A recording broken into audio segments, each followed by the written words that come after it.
Bismillahirrahmanirrahim. Ki ana fadilah to kanggo tamba kanggo tolak santet teluh tenung lan guna-guna saka bapakku sing sampun kapundhut. Ki sranane nganggo gula Jawa ana ing diawadhahi lepek karo dom dicacahi srana maca donga iki.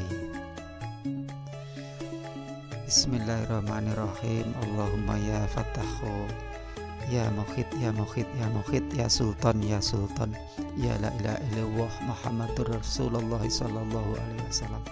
Tolak tunggal, tolak tunggal, tolak tunggal. Nuju luput kang tinuju kena kang nuju. Ya baliyo, ya baliyo, ya baliyo.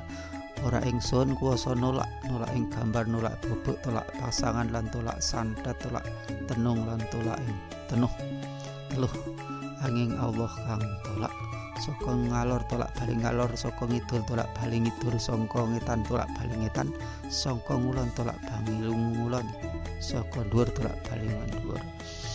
Teka tolak teka tolak balik marang ingkang dursila.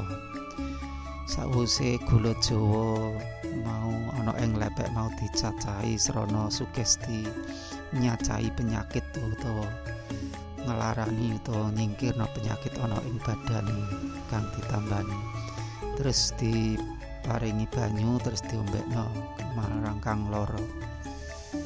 Cukup semene saking Mbah Pri, mugi berkah lan manfaat. Amin.